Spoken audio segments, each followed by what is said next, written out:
আসসালামু আলাইকুম বন্ধুরা, আশা করি সকলে ভালো আছেন। তো এই কদিন তো শরীর খারাপের জন্য ভিডিও দিতে পারিনি, খুব জ্বর সর্দি ঠান্ডা লেগেছিল। আজকে একটু সুস্থ আছি, আর জ্বরের মুখে কিছু খেতে ভালো লাগছে না, তাই ভাবলাম একটু ছোলা ভুনা বানাবো মুড়ি আর চায়ের সঙ্গে খাওয়ার জন্য। তো এখানে আমি কিছু ছোলা ভিজিয়ে রেখেছিলাম, আর এখানে নিয়েছি পেঁয়াজ, 2-3টে পেঁয়াজ নিয়েছি, মোটা মোটা করে কেটেছি পেঁয়াজগুলো। আর এখানে একটু ক্যাপসিকাম নিয়েছি, আদা কুচি আর কাঁচা লঙ্কা নিয়েছি। তো এগুলো এখন আমি ভুনা করব। তো এখন রান্নার দিকে চলে যাচ্ছি। তেলটা গরম হয়ে গেছে, এখন আমি আদা কুচিটা তেলে দিয়ে দিচ্ছি।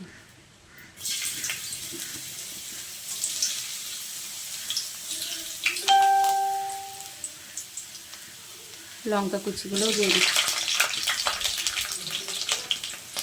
ক্যাপসিকাম কুচি দিয়ে দিলাম, পেঁয়াজ কুচিটাও দিয়ে দিচ্ছি।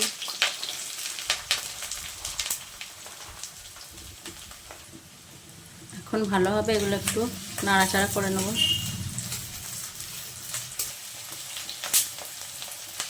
নুন দিয়ে দিচ্ছি 1 চামচের মতো,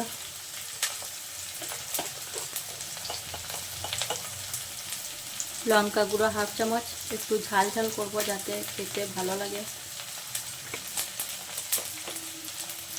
1/2 চামচের মতো হলুদ গুঁড়ো। ভালোভাবে ভেজে নেব পেঁয়াজটা কিছুক্ষণ ভেজে নেওয়ার পর এখন আমি ছোলাগুলো দিয়ে দিচ্ছি।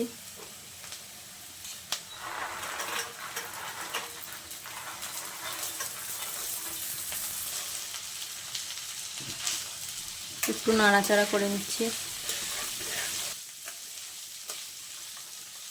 ছোলাটা প্রেসার কুকারে 2-3টে সিটি দিয়ে সেদ্ধ করে ভুনা করলে খেতে খুব ভালো হয়, কিন্তু আমার তো এমনিতেই রান্না করতে ইচ্ছে যাচ্ছে না, তাই আমি এমনি ভুনা করে নিচ্ছি। পানি দিয়ে দিচ্ছি ছোলাটা সেদ্ধ হওয়ার জন্য।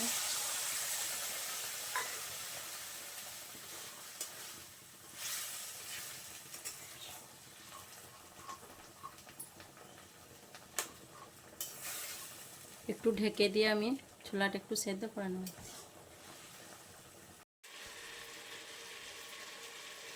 কিছুক্ষণ পর আমি ঢাকনাটা খুলে দেখে নিচ্ছি। কিছুক্ষণ পর ঢাকনাটা খুলে নিলাম, আর যে পানিটা দিয়েছিলাম সেটা টেনে গেছে আর তেল ছেড়ে বেরিয়ে এসছে। ছোলাটা এখন দেখে নিচ্ছি সেদ্ধ হয়েছে কিনা। ছোলাটা মোটামুটি সেদ্ধ হয়ে গেছে, আর কিছুক্ষণ আমি ভুনা করে নেব। একটু নুন লাগবে, নুন দিয়ে দিলাম।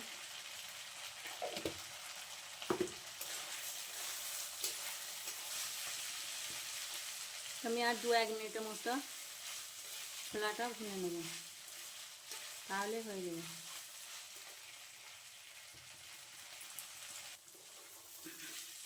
ছোলা ভুনাটা আমার হয়ে গেছে, এখন গ্যাসের ফ্লেমটা বন্ধ করে দেব।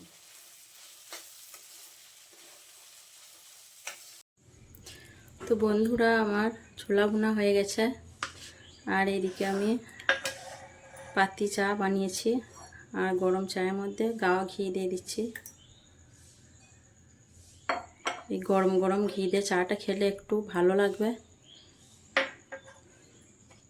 আর ছোলা ভুনা 2টি মুড়ি নেব সঙ্গে দিয়ে খাবো। তো আমার ভিডিওগুলো যদি ভালো লাগে অবশ্যই লাইক কমেন্ট করবেন, আর আমার চ্যানেলটিকে সাবস্ক্রাইব করে পাশে থাকবেন।